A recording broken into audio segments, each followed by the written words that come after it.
Nah, di antara ayat lain adalah kita akan coba angkat nanti ayat 47, surah 47 ayat 35 ya. Di mana bahwasanya dalam Islam itu ada ajaran jangan kita berdamai dengan sekelompok manusia selain mereka orang Islam. Nah, ini perlu diperhatikan ini ayat 35 dari surah 47 surah Muhammad. Nah, terjemahan itu bermasalah sekali. Ini yang membuat agama Islam ini tenggelam dan terus dalam kekerasan, terus dalam kepalsuan. Ya karena terjemahan yang demikian. Silakan Anda buka kalau Anda punya Al-Quran ayat 35 dari surah Muhammad surah 47. Nah, yang intinya di situ diterjemahkan di situ jangan berdamai dengan orang yang berlainan agama. Ya, makanya dalam Islam itu kan terus ada perang. Kalau Anda baca Asbabun Nuzul dan Sirah Muhammad atau Sirah Nabawiyah, itu kan cerita-cerita peperangan terus. Dalam masa hidup Nabi Muhammad itu berapa jumlah peperangan? Hampir setiap 2 tahun ada perang. Nah, malah di dalam hadis itu cara Nabi Muhammad mencari nafkah itu dengan memeras kekayaan orang lain, dengan memerangi orang lain. Setelah orang lain itu kalah kan bisa diambil hartanya, termasuk wanita-wanita mereka diperbudakkan. Nah, jadi Nabi Muhammad mencari nafkah ya dengan membuat satu peperangan terhadap satu golongan. Ketika golongan itu lari, ya akan ditinggalkan hartanya. Ya, hartanya dirampas, termasuk wanita-wanita mereka. Nah, ini adalah ajaran-ajaran yang memang sebenarnya tidak bisa diandalkan sebagai sumber moralitas dan juga tidak bisa diandalkan sebagai sumber spiritualitas. Nah, contoh lain, kejadian adanya cerita Nabi Muhammad naik ke sana keluar angkasa di Palestina. Nah, kalau Anda perhatikan bangunan di Dome of the Rock yang ada di Temple Mount di Palestina itu kan bangunan itu kan milik orang Kristen. Nah, sedangkan Masjidil Aqsa tidak ada pada masa itu, ya kan? Nah, jadi kalau Masjidil Aqsa tidak ada masa itu, berarti daerah itu bukan milik orang Islam. Makanya sungguh aneh kalau kiblat itu menghadap kepada Masjidil Aqsa, sedangkan Masjidil Aqsa itu belum ada. Jadi cerita itu memang dibuat-buat. Nah, kalau dari latar belakangnya pengambilan sembahyang, perintah sembahyang naik bolak-balik Nabi Muhammad keluar angkasa dibangun atas kepalsuan dan cerita-cerita dongeng. Nah, ini yang membuat rukun Islam itu tidak lebih daripada rukun dongeng. Nah, rukun dongeng tidak bisa kita katakan sebagai rukun kebenaran. Nah, makanya susah sekali kita perhatikan pembentukan akhlak manusia dengan rukun Islam itu nggak bisa jalan. Kenapa tidak bisa jalan? Ya karena berdasarkan rukun-rukun dongeng. Nah, makanya seseorang yang sudah rajin sembahyang, rajin naik haji, rajin puasa, rajin melakukan sunat-sunat apalah, ya kan? Tetapi karakternya itu tidak ada. Nah, kenapa tidak ada? Karena tidak menyangkut dengan nilai-nilai yang berfakta dalam alam. Nah, ini perlu diperhatikan sekali persoalan ajaran-ajaran yang memang sangat berbahaya atau sangat meracuni akal pikiran kita ini ya. Nah, itu ayat tadi saya sebutkan, ayat 35 dari surah 47, di mana dalam Islam itu dianjurkan jangan berdamai. Makanya tidak ada kedamaian dalam Islam. Selama Islam itu ada, yang kita lihat hampir sekarang, dimanapun Islam itu, baik itu Islam di tanah Arab sana, atau Islam di tanah Afrika, di Eropa, Islam di Amerika, Islam di Australia, itu tidak ada kedamaian yang sesungguhnya. Makanya yang kita lihat sekarang kemanapun Islam itu pergi, ya hanya bikin masalah, bikin rusuh.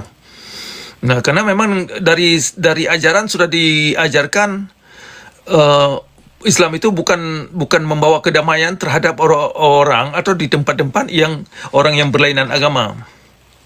Nah, makanya kalau Anda perhatikan orang-orang refugee yang berangkat ke negara Eropa, ke sana, seharusnya kan orang refugee itu yang berangkat ke sana membawa kedamaian, membawa kerahmatan.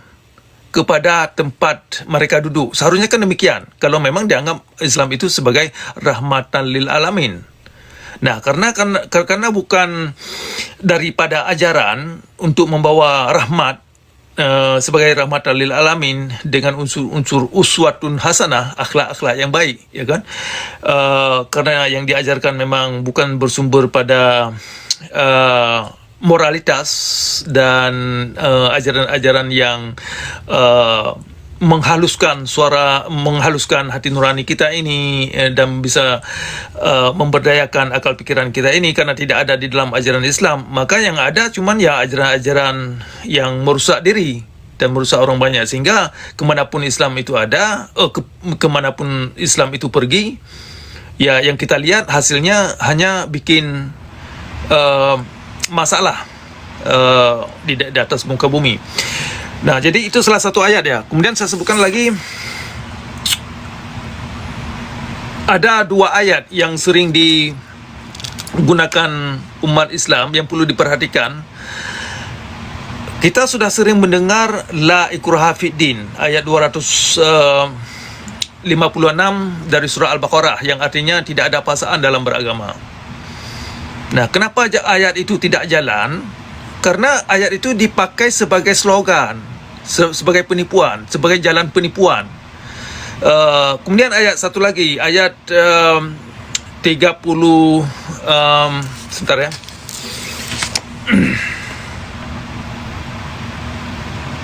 Ayat 32 dari surah Al-Maidah.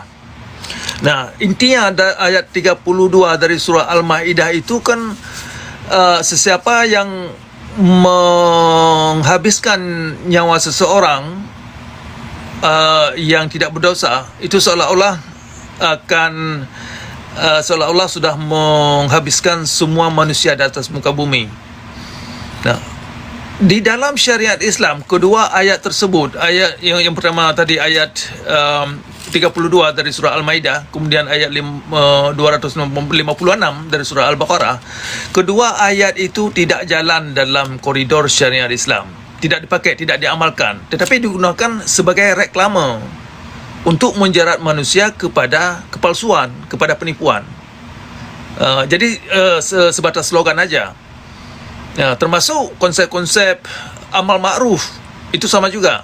Amal ma'ruf bukan tujuannya untuk membawa manusia kepada kerja-kerja baik, bukan ke situ. Ternyata amal ma'ruf itu untuk menjerat manusia kepada kezaliman dalam beragama. Ternyata ke situ. Makanya fungsi syariat Islam adalah menggunakan ayat-ayat yang demikian, sehingga ya orang Islam kejebak. Makanya ada penganiayaan, penjeraan atas nama hukum Tuhan, hukum Islam. Jadi orang Islam benar-benar ketipu, benar-benar kejebak dalam persoalan ini. Makanya ini silakan anda perhatikan ayat-ayat yang saya sebutkan tadi, untuk anda pelajari kembali kenapa orang Islam ini terperangkap dalam keniscayaan dalam beragama. Ya, alasannya sederhana saja, karena Islam itu kalau tidak ada syariat Islam tidak dianggap sempurna.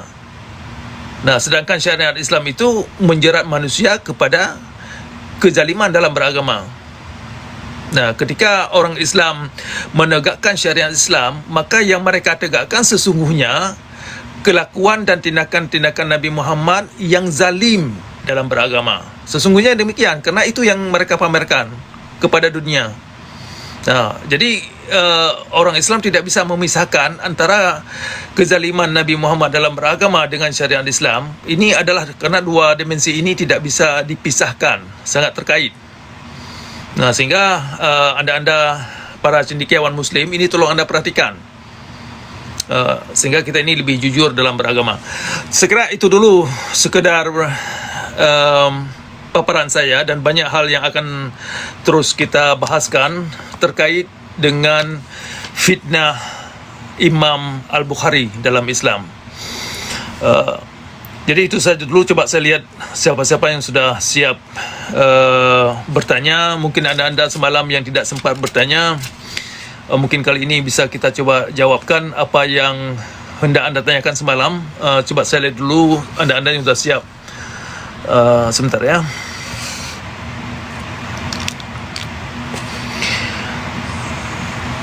Karola bin Hub. Oh, coba saya lihat.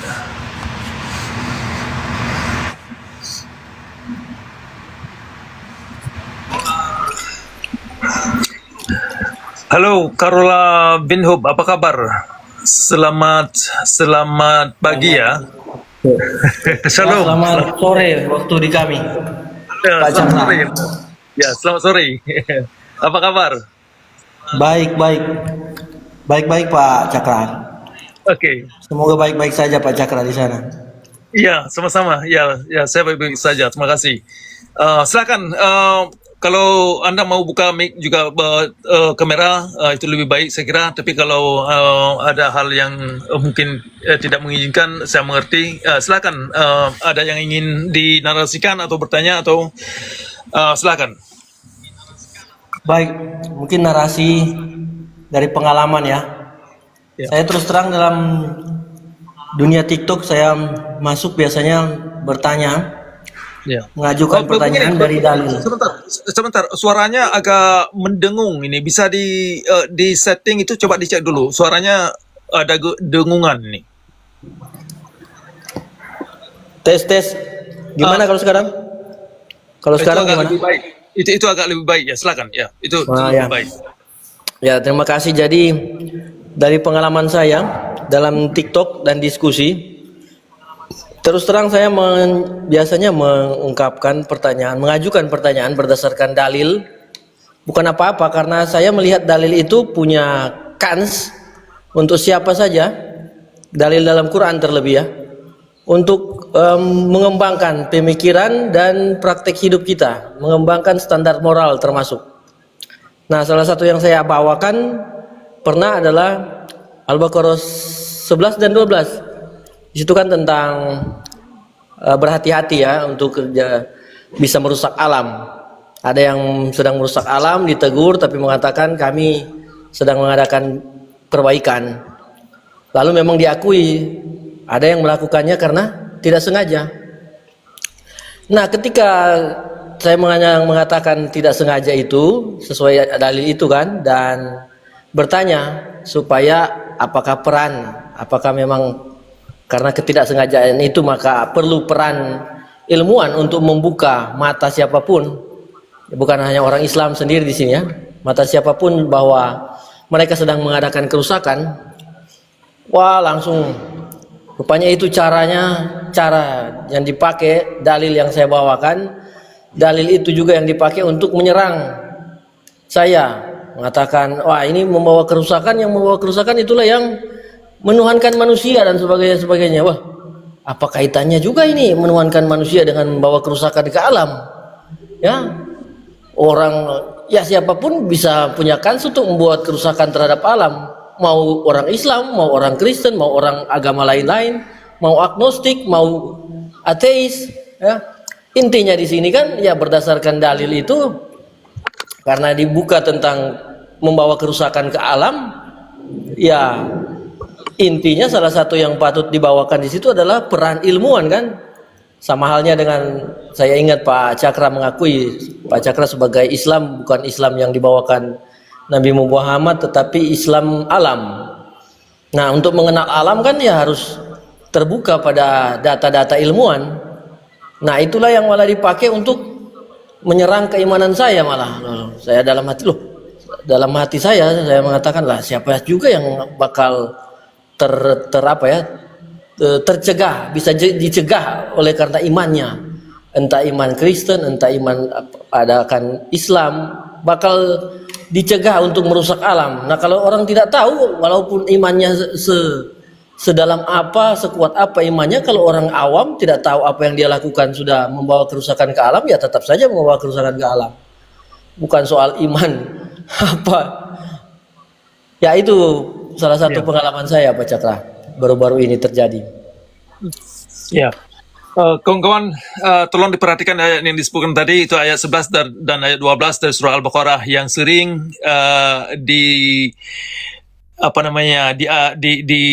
ditujukan kepada orang-orang di luar Islam. Ternyata dalam praktek itu adalah perlakuan-perlakuan ulama. Jadi ayat 11 dan ayat 12 itu lebih tepat ditujukan kepada kaum ulama.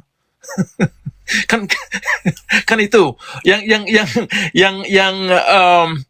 yang sudah jadi fakta, di mana ada syariat Islam itu ada kerusakan terhadap moralitas dan spiritualitas. Nah, itu memang sesuatu yang sangat sukar diterima oleh orang Islam, tetapi kenyataannya demikian dan tidak bisa dinafikan. Jadi Anda tepat sekali yang tadi Anda utarakan itu, persoalan kerusakan itu adalah kenyataan dan harus terlibat memang ya ilmuwan, karena disitulah ilmu alam ya, yang kita maksud ilmuwan yang menunjukkan data yang terjadi dalam alam yang tidak bisa dinafikan oleh kaum ulama. Nah, jadi apapun kerusakan itu ya kita tunjukkan sama mereka. Tetapi itulah kemunafikan di dalam Islam itu yang sangat kita sedihkan. Nah, jadi ada misalkan ayat 11 dan ayat 12 itu kalau kita perhatikan itu lebih layak lebih dulu kita ajukan, kita tujukan ya kepada para tokoh-tokoh agama. Sejauh ini yang kita lihat, syariat Islam itu ya bukan kepada pembentukan moralitas dan tentunya tidak menghasilkan spiritualitas yang dicari umat.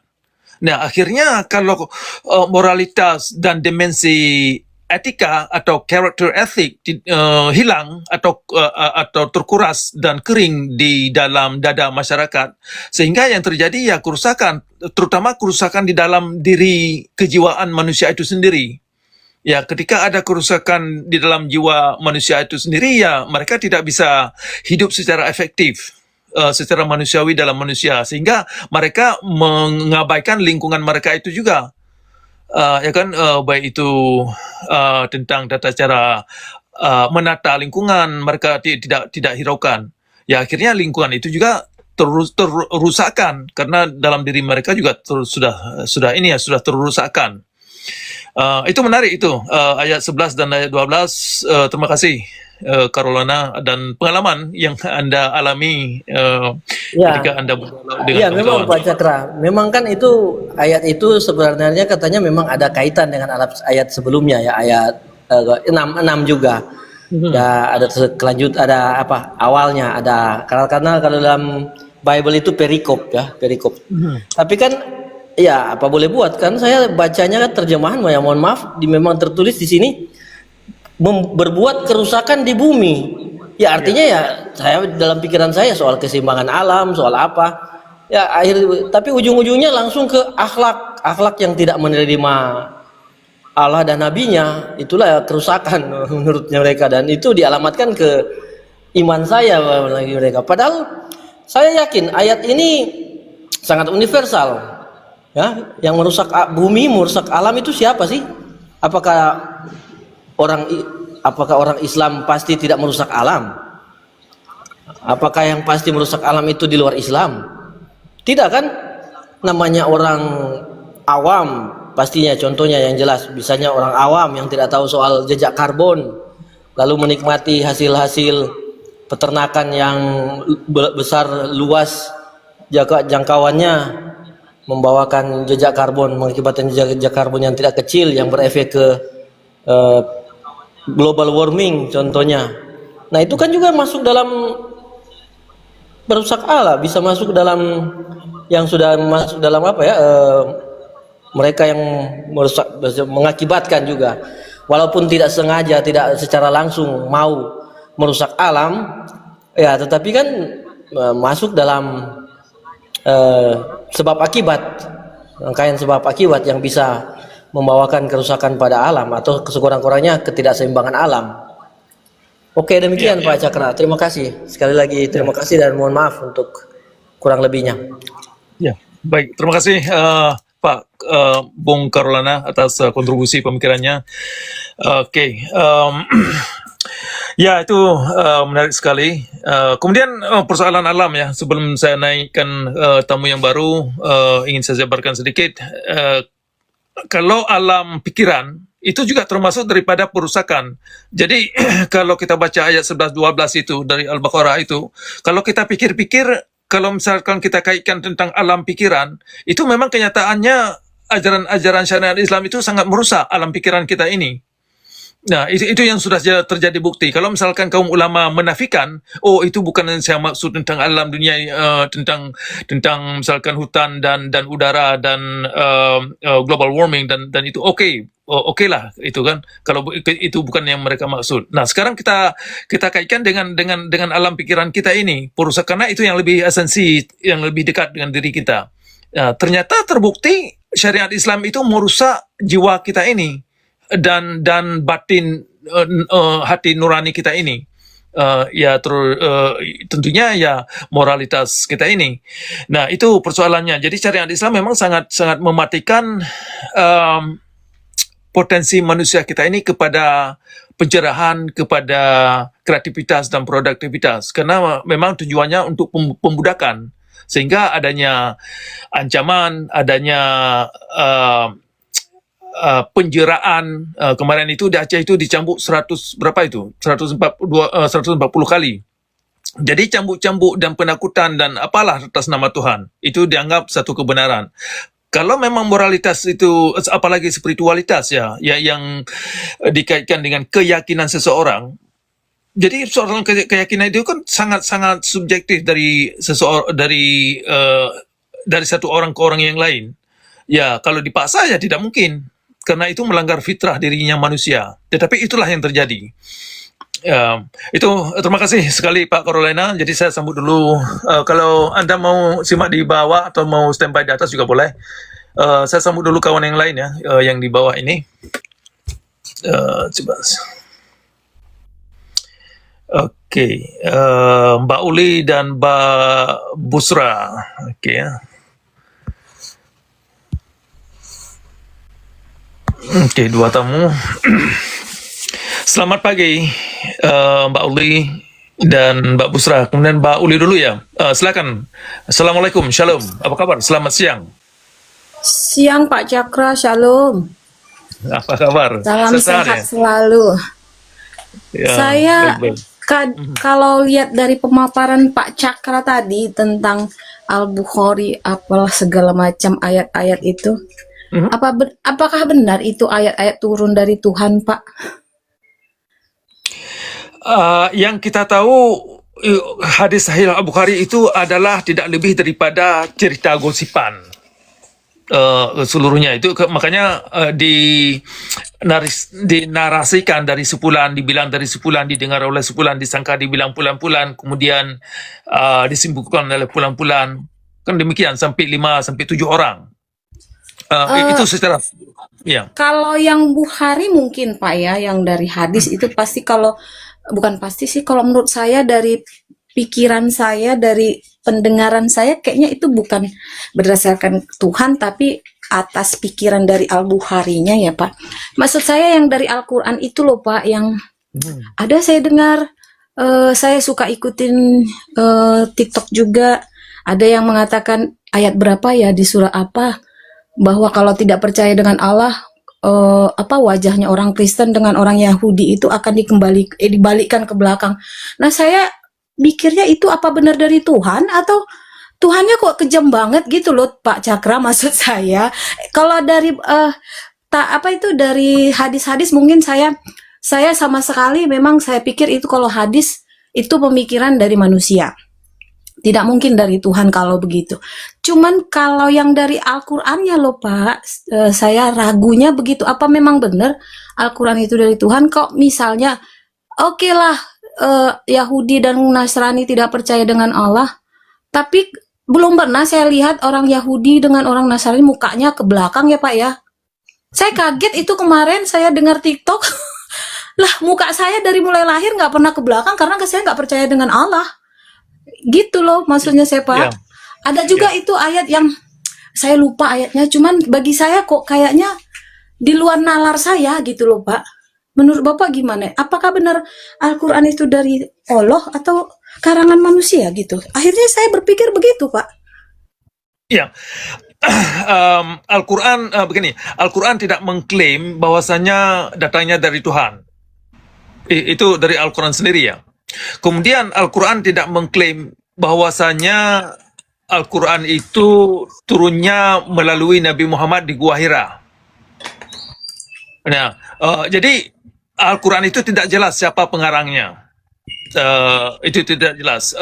Nah, yang nampaknya Al-Quran itu adalah sebuah buku uh, untuk mengingatkan manusia sebagai pembaca untuk kembali kepada fitrahnya diri manusia masing-masing. Tidak bercerita tentang Tuhan, tidak bercerita tentang persoalan setelah dunia ini dileburkan nanti apa kejadian, tidak ke situ. Nah, jadi kapan juga lahirnya pemikiran dan terjemahan-terjemahan yang mengandung dongeng atau berdongeng, misalkan definisi akhirat, definisi kiamat, ya kan? Itu definisi itu lahirnya dari hadis. Nah, jadi Al-Quran itu bisa diterjemahkan memang kepada penipuan, bisa. Nah, misalkan contoh nih ya. Contoh, dalam koridor syariat Islam, kalau Anda perhatikan, syariat Islam menggunakan sejumlah ayat Al-Quran untuk membodohkan, dan bisa diterjemahkan demikian. Misalkan ada persoalan hukum-hukum yang bisa dibikin sebagai hukum atas nama Tuhan. Ya kan, pukul istri, itu ada, misalkan doraba dalam Al-Quran, dalam surah An-Nisa. Nah, itu bisa diterjemahkan demikian, sehingga Al-Quran itu kalau kita lihat dari kacamata atau hasil daripada terjemahan agama Islam, itu membuat orang Islam itu rusak, benar-benar rusak. Nah, apalagi di dalam syariat Islam, ya kan? Nah, jadi memang ada masalah dalam Al-Quran itu dengan sejumlah ayat yang perlu kita luruskan. Jadi untuk meluruskan Al-Quran itu kepada terjemahan yang lebih layak kepada pencerahan, hal yang pertama dilakukan adalah perlu diceraikan Al-Quran ini dari hadis. Itu perlu dan mutlak, karena hadis inilah yang membutakan orang Islam berani membaca Al-Quran itu. Al-Quran ini seharusnya kemana, maknanya itu yang layak dipakai sebagai petunjuk itu bagaimana. Nah, jadi sebelum Al-Quran ini diceraikan dari hadis, maka Al-Quran ini tidak berfungsi sebagai petunjuk. Makanya beberapa bulan yang lalu kita bikin komal khusus membahas kelayakan Al-Quran. Kenapa kita membahas kelayakan Al-Quran? Karena memang kalau Al-Quran itu di bawah payung hadis, Al-Quran itu tidak layak dipakai sebagai petunjuk, malah merusak diri. Itu kenyataannya. Yang sudah kita lihat. Makanya ada nanti ayat-ayat misalkan yang ada atau terjemahan seperti yang disebutkan itu, siapa yang tidak percaya kepada Allah mukanya terbalik gitu kan ke belakang. Itu kan terjemahan yang sangat membodohkan. Dan adalah sejumlah ayat yang lain yang memang sangat tidak manusiawi. Tadi kita menyebutkan ayat 32 ya. 32 dari surah berapa tadi? 32 dari surah Al-Maidah. Menyangkut dengan ayat 256 dari surah Al-Baqarah. Kenapa dua ayat itu saya sebutkan? Karena ayat itu diterjemahkan sekilas Islam itu menghormati nyawa dan fitrah manusia. Ternyata dalam syariat Islam itu Pak Cakra bisa menanggapi Pak Cakra? Iya, boleh silakan. Tadi kan aku naik dari, aku mau menanggapi pernyataan dari Bang Karol bertanya kepada Anda mengenai agama siapa yang membawa kerusakan itu. Anda bernarasi bahwa syariat Islam itu yang membawa kerusakannya, seperti itu. Jadi kita membandingkan dengan ajaran Anda seperti Kristen, itu sebenarnya yang membawa kerusakan di alam ini bukannya Islam ya, justru Kristen itu sendiri. Bahkan Tuhannya yang membawa, yang bernama Yesus. Bukannya alam yang dirusak, bahkan manusianya pun dirusak. Seperti yang tertulis di Matius 21, nomor 12, nomor 13. Ini kan Tuhan yang tidak punya adab. Kan gitu. Begini dulu. Gini Bang Cakra, ini kan mengenai kerusakan. Bahwa ajarannya justru di Kristen lah ajarannya, bahkan Tuhan itu sendiri yang turun ke bumi membumbun manusia. Seperti di Bilangan 31 nomor 17, dan itu terkonfirmasi di Matius 10:34 bahwa Yesus datang ke dunia itu bukan membawa damai, akan tetapi membawa pedang. Oke, sebentar dulu di ya. mana di bilangan 31 nomor 17 para kaum baik pria maupun anak kecil melainkan perawan akan dibumbun. Ini melainkan perawan ya. Oke, Ini begini, saya pertanyaan mau tanya aku sama gini Anda. Bang Cakra, bagaimana Tuhanmu mengetahui si wanita ini perawan atau bukan sehingga dia tidak dibunuh? Sebentar dulu. Anda dapat Ya. kesan dari mana bahwa Anda salah paham? Saya ini orang Islam. Cuman saya ini bukan, sebentar dulu. Cuman saya bukan Islam Nabi Muhammad. Ini perlu Anda mengerti ini. Yang Nah. namanya Islam Bang, yang dikatakan Muslim sebentar itu dulu. mengakui Nabi Muhammad. Ya, Anda paham itu? Jadi yang tidak mengakui Nabi Muhammad adalah utusan Allah. Tapi bagaimana juga Itu bukan ditanyakan Muslim. soal Itu. Bible ke Pak Cakra, Itu ya. sementara Pak Cakra tidak tahu apa-apa dengan Iya. Bible. Buktinya dia kan Kristen. Dulu pernah dia on cam, di belakangnya salib di dindingnya. Nggak bisa dipungkiri Bang Karol. Gitu. Saya tadi mau menanggapi pertanyaan Bang Karol Oke. mengenai Oke, ini giliran saya surah ini, sebentar. Al-Baqarah nomor Oke. 11-12. Ini diskusi Oke, ya. satu-satu, Mengenai oke, ajaran yang ini ya. Ajaran yang Oke. membawa kerusakan ya. Silakan. Coba ini kita tertibkan dulu ya. Coba kita perhatikan berbicara tentang Al-Qur'an, tentang kerusakan yang dimaksud ayat 11 dan ayat 12. Apakah syariat Islam itu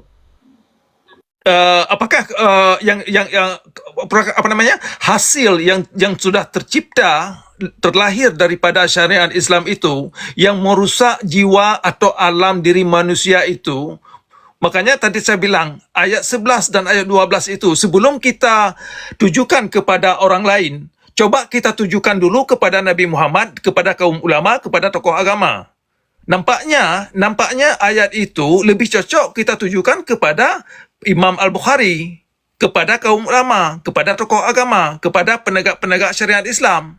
Karena itulah hasil dari itulah hasil syariat Islam yang merusak marwah manusia. Dalam syariat Islam, manusia termasuk Anda tidak punya hak untuk berpikir selain daripada apa yang mereka pikirkan. Anda cuma ikut apa yang mereka aturkan. Nah, ini adalah menurut Anda itu bukan menurut saya, itu menurut kenyataan yang sudah ada. Itu menurut Anda sendiri. Tapi bagi kami yang Muslim, mengenai surah Al-Baqarah ayat 11-12 itu mengenai bagi mereka yang munafik. Ya, itu. Karena ada ayat sebelumnya berbicara seperti itu. Seperti di ayat 7.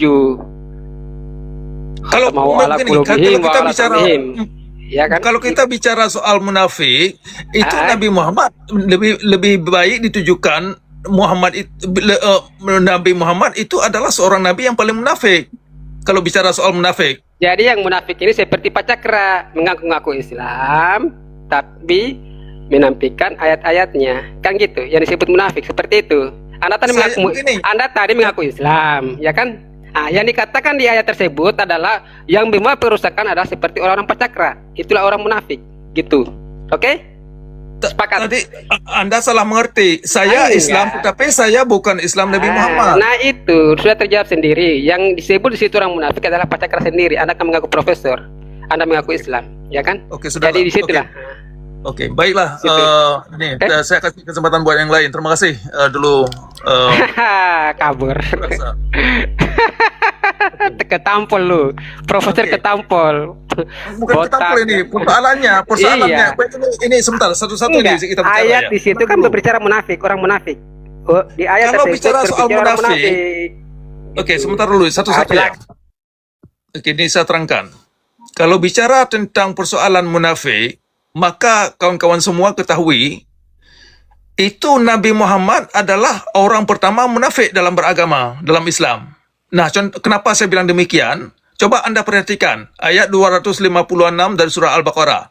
Kemudian ayat 80 dari surah Nggak usah lari kemana-mana, Pak.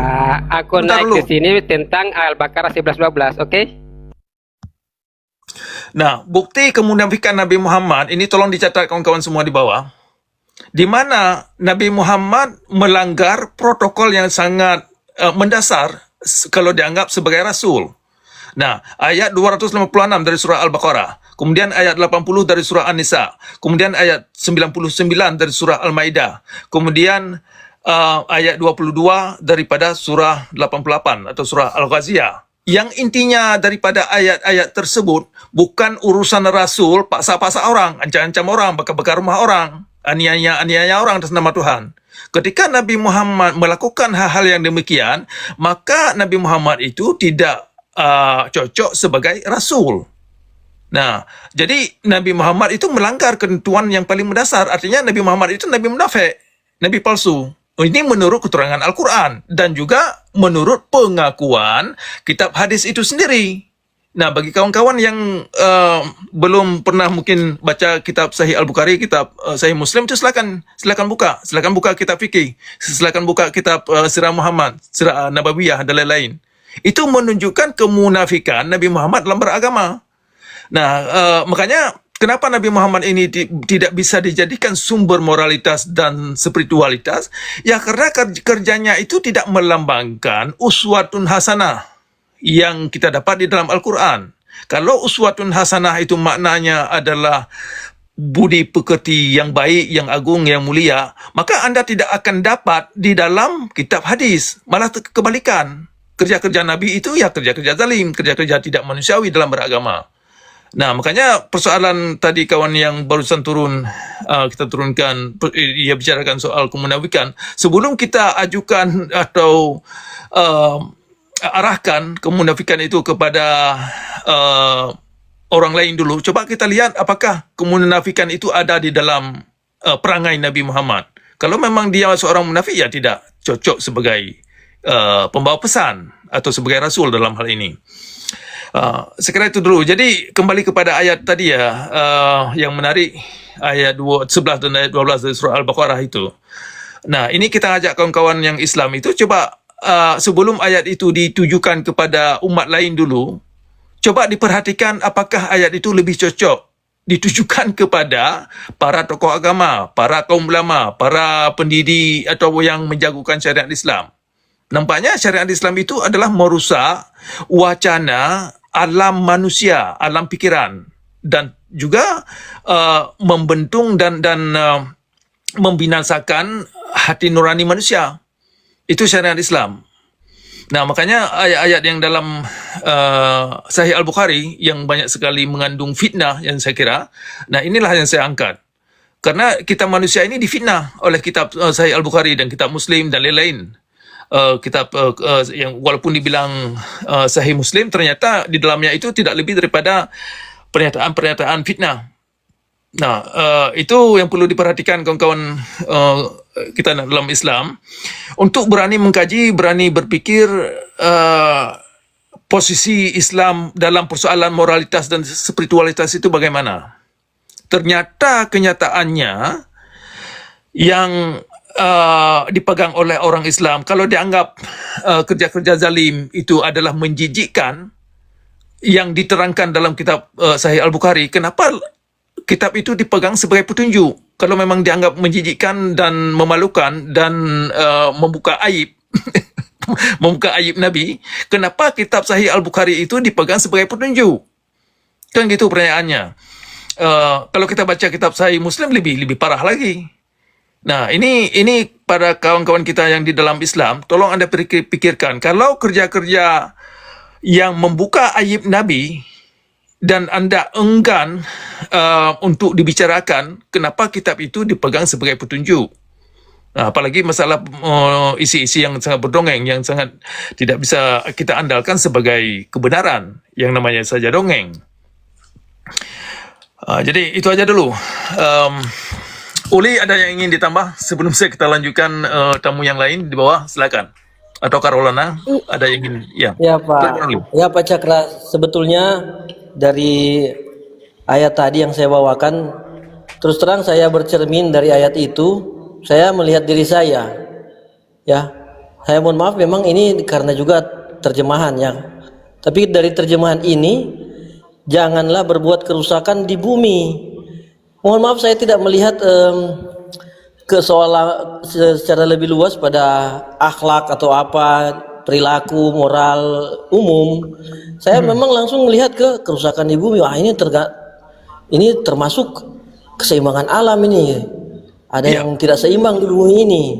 Siapa penyebabnya? Nah, saya juga saya termasuk bisa menyebabkan ini. Ya. Karena terus terang dulu saya belum tahu itu jejak karbon. Nah, setelah saya jejak karbon itu juga salah satu kan yang bisa merusak, bisa membuat tidak seimbang. Nah, saya juga bisa membuat jejak karbon jadi makin banyak dengan apa yang saya pilihan sederhana saya.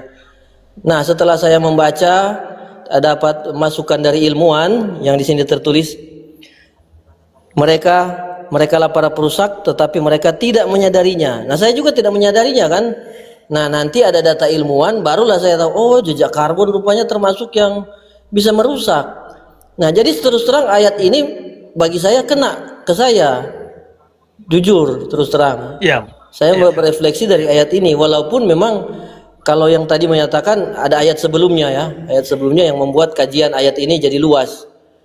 Tapi ya bagaimanapun juga kan hal yang sederhana, yang kecil, yang mengerucut itu kan sudah apa ya, sudah membuat saya terkena juga saya dengan ayat ini. Jadi ya sekali lagi benar apa kata Pak Cakra tadi, siapapun juga ya boleh berefleksi dari ayat ini. Bukan ayat ini dipakai untuk yang melakukan perusakan sana. Sana apalagi yang Kristen. Waduh. Nah, itu sekali lagi untuk saya ya. Dan kalau tadi juga kan Pak Cakra sudah mengakui, Pak Cakra adalah bukan seorang Islam dari Nabi Muhammad. Jadi sudah ada pengakuan, jadi mengapa juga disebut Pak Cakra seorang yang munafik? Sudah ada pengakuan kan sebelumnya. Dan saya salut dengan Pak Cakra, tapi pernyataan Pak Cakra tadi mengenai Nabi yaitu suatu yang berani. Ya, untuk saya sih sama halnya seperti saya, keputusan Yesus membiarkan di satu masa, di satu waktu Yesus membuat roh jahat itu berpindah ke 2000 B2, kemudian 2000 B2 itu metong, kena ya meninggoy itu B2-nya. Nah, itu juga suatu hal yang bagi saya suatu yang saya tidak mau menyatakan Yesus sebagai salah pilih, salah buat keputusan, tapi hal tersebut patut direfleksikan kembali, ditafsirkan kembali hal seperti itu. Atau dalam bahasa mungkin bahasa Pak Cakra itu dikalibrasikan lagi kalau dalam Qur'annya Pak Cakra. Demikian juga dalam hal Bible ya memang kita harus kalibrasikan lagi hal-hal tertentu dalam pilihan-pilihan Yesus. Ya, termasuk ya memang Yesus makan ikan goreng lalu kami tidak, gimana itu? Itu kan juga harus dikalibrasikan lagi. Ya, terima kasih Pak Cakra. Ya, sama-sama Pak Carolina.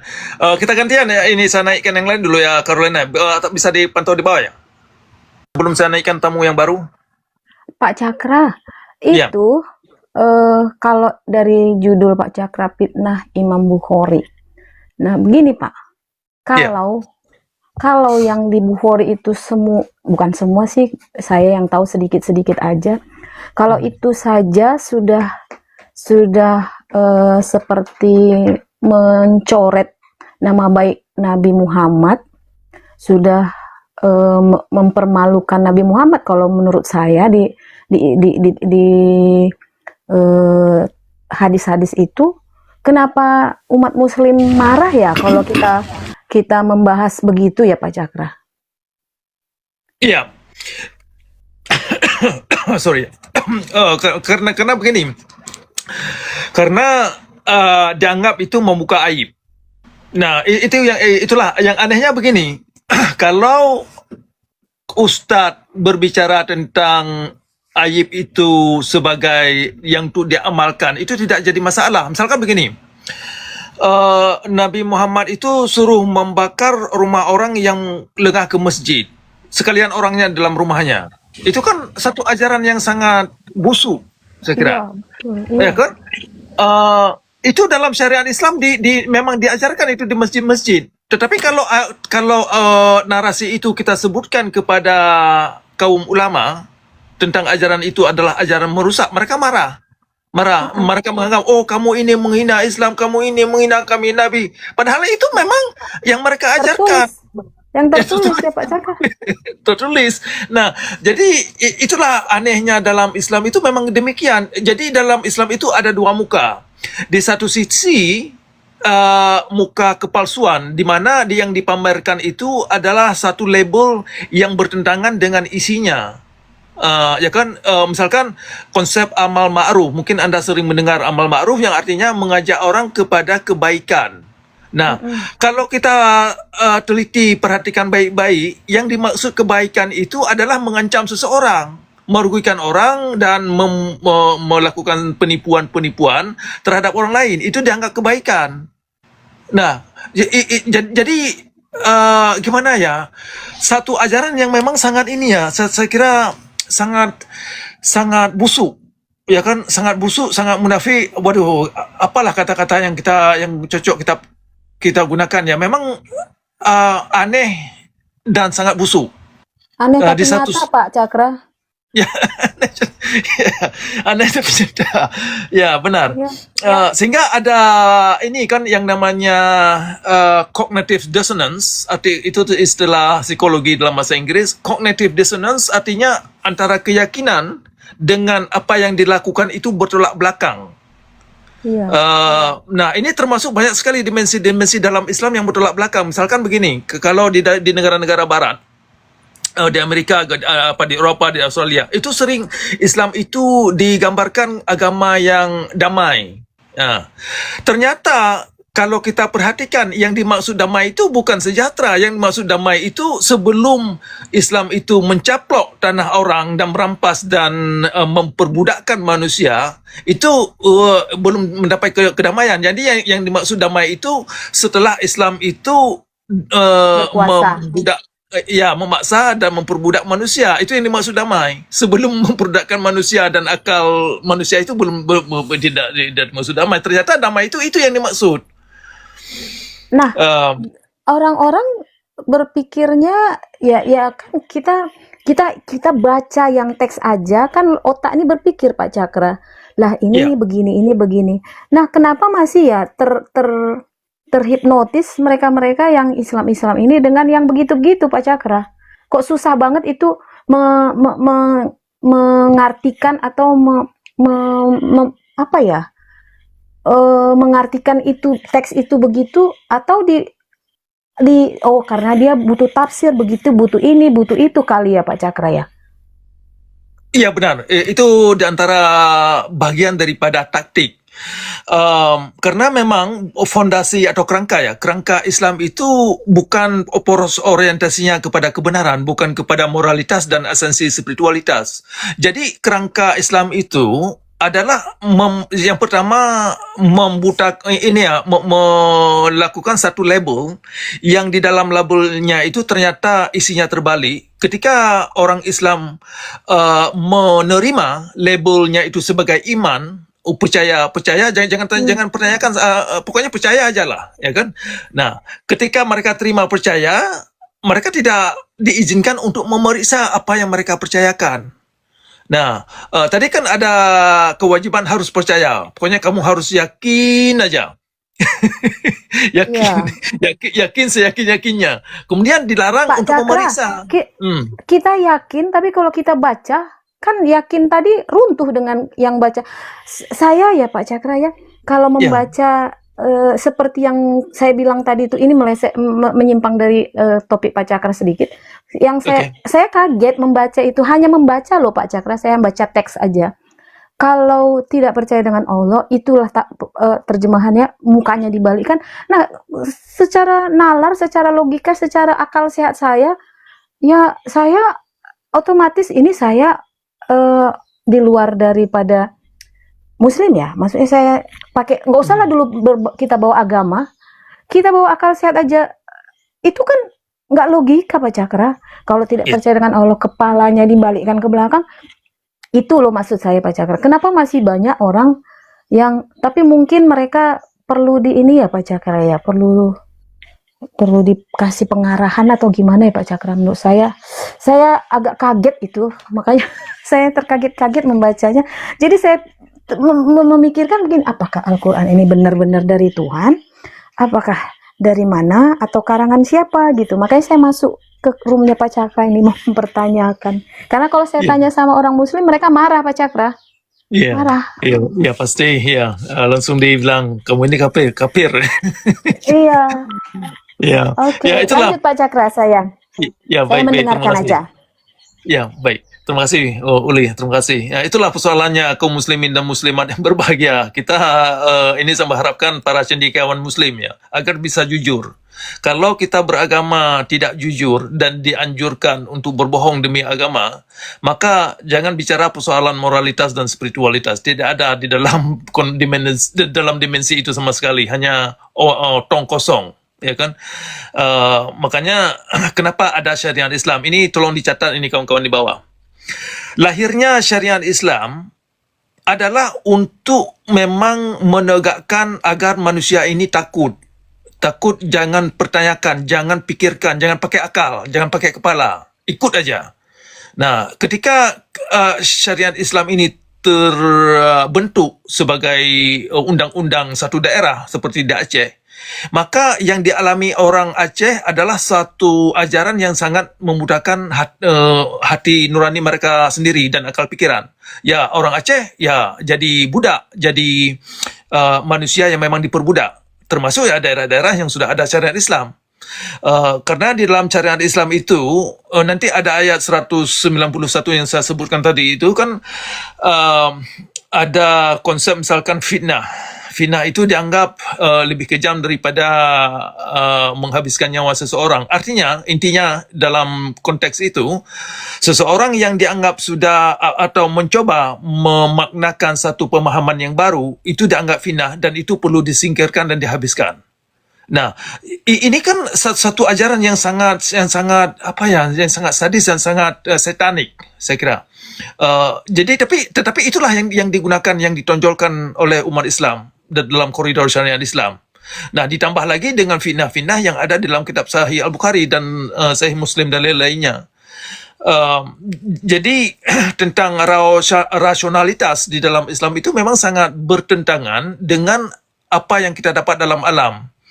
Makanya logika-logika, kan ada kaum muslimin punya komal-komal atau debat ya.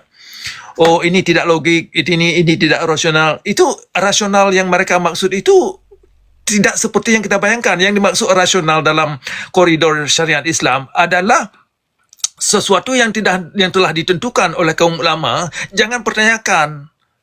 Ikut aja, itu lebih rasional bagi mereka. Nah, kemudian sesuatu yang tidak kita mengerti, jangan coba lakukan satu investigasi. Ya, karena itu dianggap satu keimanan, hal yang gaib. Hanya orang-orang tertentu yang bisa mengerti. Yang dimaksud di sini ya kaum ulama. Nah, jadi itulah konsep dimensi Islam, sehingga Islam itu kan secara umum tidak mencerahkan orang Islam itu sendiri, malah menjerat manusia itu sendiri kepada kenestapaan. Tetapi ini tidak saya mengklaim semua orang Islam ya, tetapi yang saya maksud di sini orang-orang yang sudah terjangkit dengan syariat Islam. Nah, makanya orang-orang yang terjangkit dengan syariat Islam itu kan semuanya jahat. Kenapa mereka jahat? Ya karena mereka tidak lagi mengandalkan hati mereka sebagai hati dan pikiran mereka sebagai nakhoda, sebagai tempat sebagai komandan yang bisa menerangkan jalan hidup yang seharusnya itu bagaimana, yang manusiawi itu yang bagaimana. Mereka tidak lagi mengandalkan ke situ. Yang mereka andalkan ya dogma buta. Yang mereka pertahankan membabi buta walaupun mereka tidak mengerti. Itu adalah bagian dari fitnah Sahih Al-Bukhari dan kitab-kitab hadis lainnya. Itu yang kita sedihkan. Terima kasih Uli atas komen tadi. Din, saya naikkan dulu yang lain, yang baru naik, Mbak Emily ya. Silakan dibuka mic-nya, Emily. Shalom, selamat sore. Salam, selamat siang Pak Cakra. Selamat siang, apa kabar? Sehat ya? Baik, puji Tuhan baik. Ya. Iya, saya mau tanya Pak Cakra. Ya. Apakah benar itu Allah itu ciptaan Muhammad? Um, Begini, Allah itu ada dalam, kalau Allah, begini ya, saya jawab ada beberapa dimensi bisa saya jawab yang Anda tanyakan. Salah satu dimensi yang bisa tanyakan, Allah sebagai dewa, sebagai Tuhan, itu adalah ciptaan Muhammad, dan Muhammad itu adalah ciptaan ulama. Gitu dia. jadi Muhammad nggak ada dong Pak Cakra. Nggak ada. Ya, yang secara nyata, secara aktual itu tidak ada, tetapi tidak lebih daripada berdasarkan keyakinan yang buta belaka.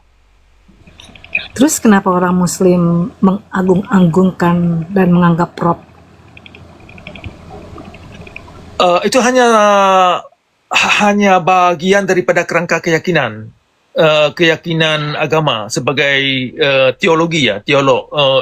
Jadi kerangka agama sebagai sebagai kerangka keyakinan, ya dengan keyakinan itu membentuk umat kan, membentuk kaum yang percaya dalam keyakinan yang dimaksud.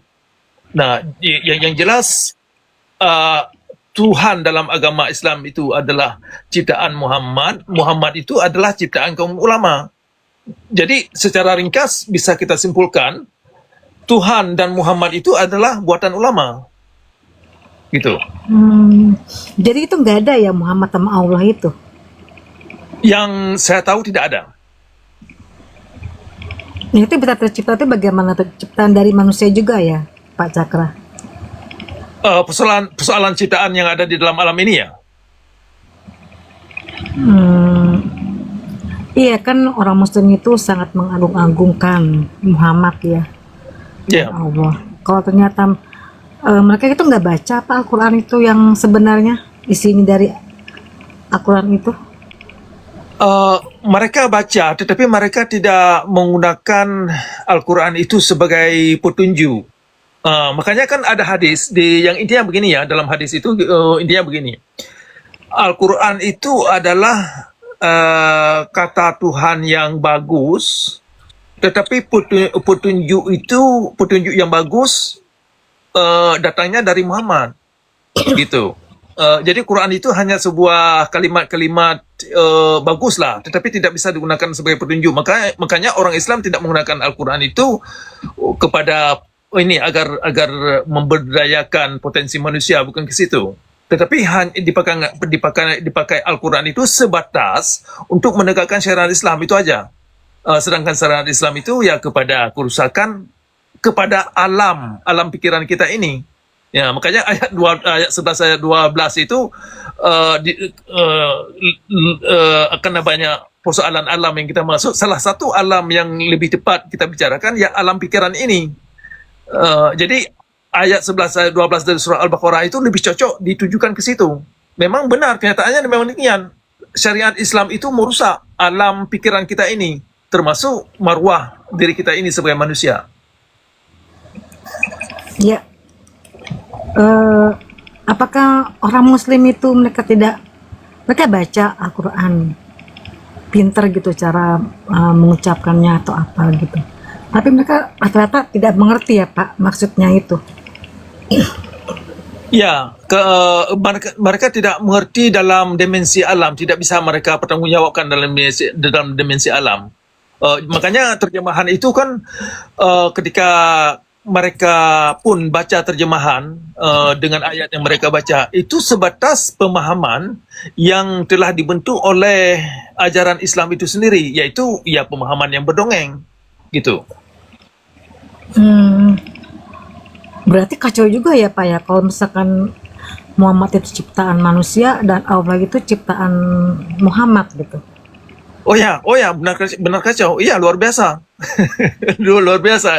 Kalau ini lebih cocok kita bikin ini satu film ya, film. Jadi mereka menyembah keduanya itu fiktif dong ya, nggak benar-benar nyata gitu, seperti Yesus. Iya, memang fiktif. Fiktif makanya kan kalau kita perhatikan ya, masa kalau diklaim Allah itu maha tahu, ada di mana-mana, ya kan? Masa sembahyang itu menghadap sana ke Ka'bah sana, ya kan? Masa menyembah Tuhan kota Mekah, Itu ada dalam terjemahan salah satu ayat dalam Al-Quran itu, kawan-kawan di bawah bisa cari di situ, kami ini menyembah Tuhan kota Mekah. Ya, gitu yang dimaksud Ka'bah. Jadi orang Islam pada faktanya menyembah Ka'bah, berhala Ka'bah. Nah, walaupun orang Islam enggak mau mengakui, tetapi kenyataannya itu kenyataan dan tidak bisa dinafikan. Pada hakikatnya, sembahyang itu tidak lebih daripada menyembah berhala Ka'bah sebagai Allah, sebagai Tuhan.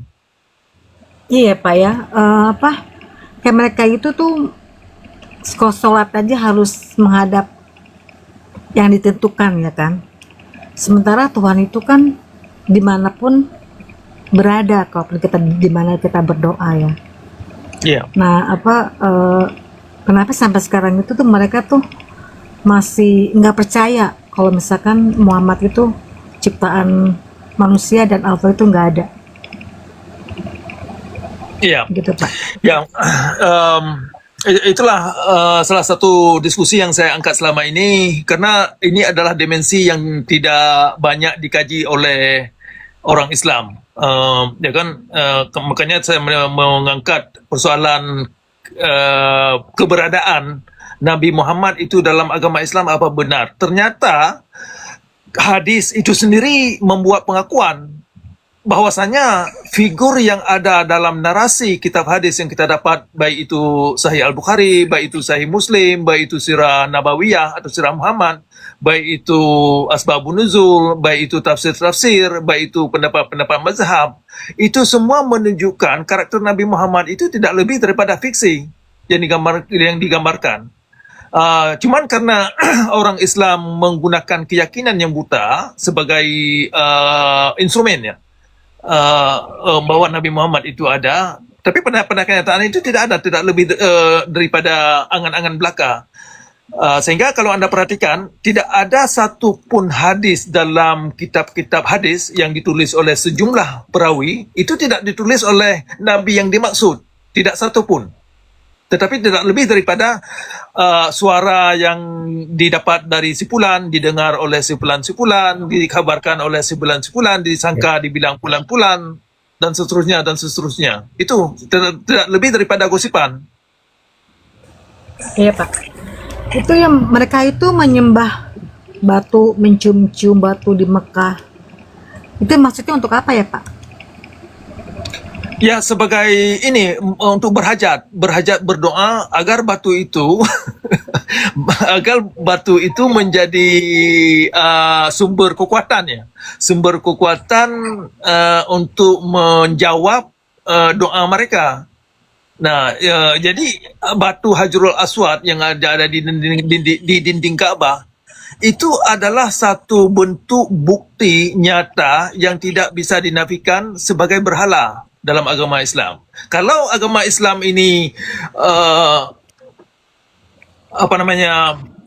sangat alergi terhadap yang namanya syirik, maka menyembah berhala Ka'bah dan batu Hajarul Aswad adalah perbuatan yang sangat syirik. Tetapi itulah yang wajib dilakukan dalam Islam, wajib syirik. Ya, kalau tidak syirik terhadap batu Hajarul Aswad dan berhala Ka'bah, itu bukan Islam. Ya. Iya Pak. Ya. Kan kalau misalkan di musola aja mereka itu kalau beribadah dipisah-pisah ya, yang laki-laki, yang perempuan. Tapi di saat mereka mencium batu aswad itu, kenapa yang laki dan perempuan itu mereka saling dempet-dempetan, saling berebutan untuk mencium batu itu Pak? Sementara batu itu kan berhala ya Pak. Ya. Itulah kondisinya memang, karena dianggap untuk mendapat kesempatan ya. Jadi persoalan etika untuk tiba ke sana itu mereka tidak perhatikan. Itu yang kita sedihkan, yang kita sedihkan. Artinya sembahyang itu sembahyang dan ritualitas yang mereka lakukan ternyata tidak bisa melahirkan etika pada diri mereka. Ya terbukti ya kita lihat pada kegiatan cium-cium batu Hajarul Aswad itu kan, setiap ada kegiatan umrah atau haji gitu kan. Nah itu sehingga ya Islam itu tidak daripada Islam itu secara ritualitas tidak lebih daripada kegiatan hura-hura. Um, itu yang kita sayangkan. Sementara manusia dipaksakan untuk tunduk ke situ, malah harus mengerahkan tenaga dan waktu dan malah harta kan dikumpulkan ke sana. Itu kan biaya haji bukan sedikit itu. Apalagi orang-orang miskin yang sempat menjual tanahnya, tanah, dan malah tertunggak hutang, malah ada yang tertunggak hutang demi untuk memenuhi panggilan haji ke sana. Padahal pada hakikatnya ketika mereka pulang dari haji, kalau Anda pernah bertanya, kalau kita tanyakan kepada para jamaah haji, bagaimana nasib surga yang mereka cari, mereka nggak tahu, benar-benar nggak tahu.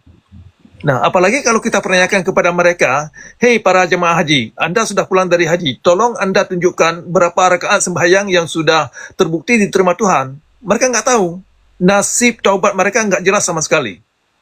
Nah, itu sangat kita sedihkan. Jadi ya orang Islam benar-benar ketipu, sedangkan nasib dan tujuan hidup tidak ada ketentuan duduk perkaranya bagaimana. Ya Pak, berarti mereka itu menyembah berhala dan mereka menyembah Allah dan Muhammad itu fiktif semua ya Pak. Ya, Kasian fiktif juga semua. sih Pak kalau dipikir-pikir ya Pak ya. Karena nggak ada tujuan gitu kalau mereka itu beribadah, menyembah ya kan. Ya. Terus mereka baca Al-Quran tapi mereka tidak mengerti maksudnya. Kayak gitu. Kasian juga sih Pak. Jadi Oh ya. kayak semacam nggak ada artinya gitu mereka menyembah dan mereka juga naik haji gitu. Karena mungkin karena untuk suatu kalau dia tuh udah haji gitu. Seperti itu kayaknya Pak ya. Ya.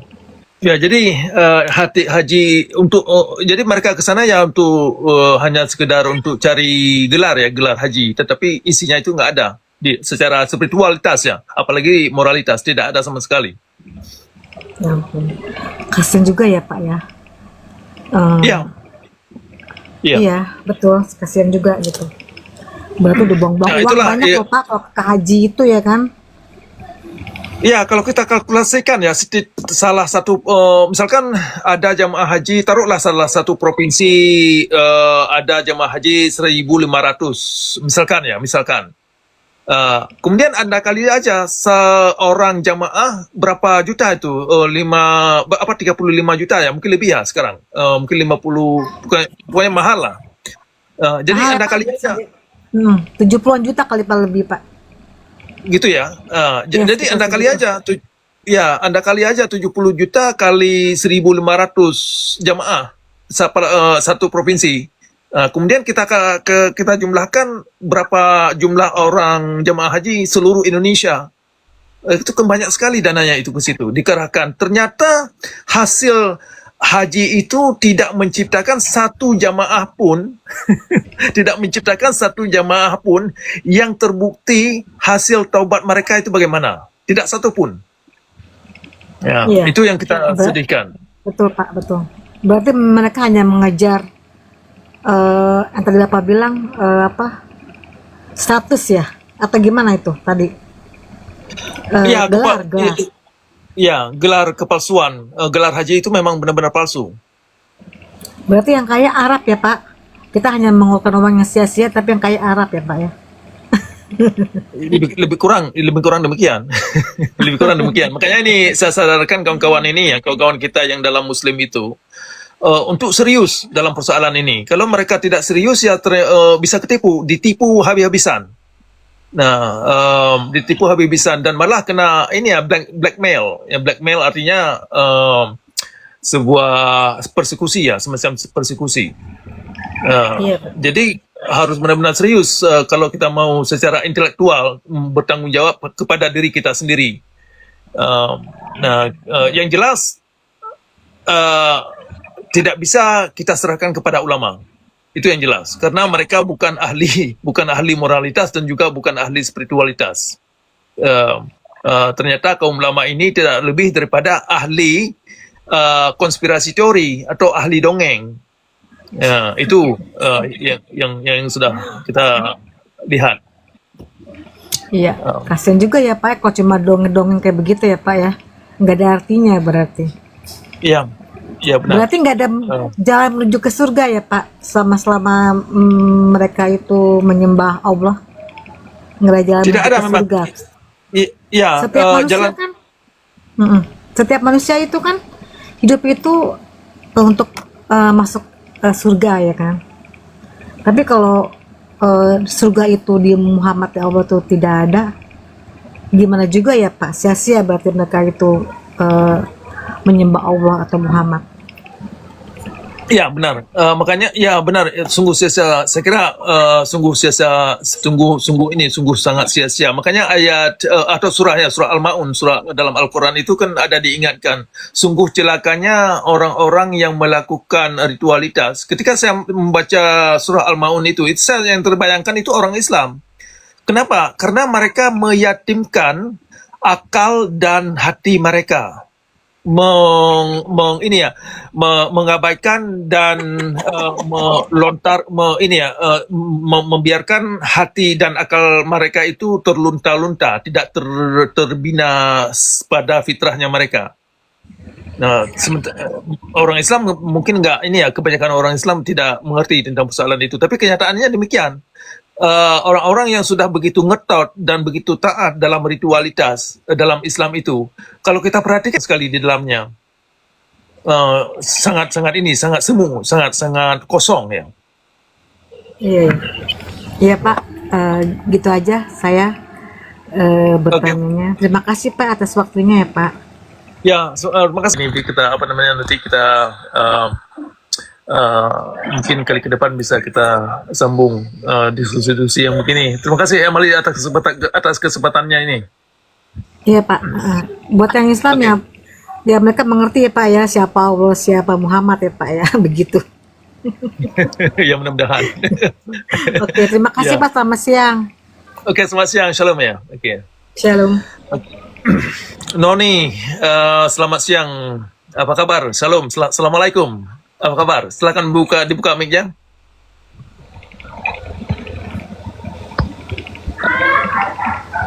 Noni, bisa mendengar suara saya?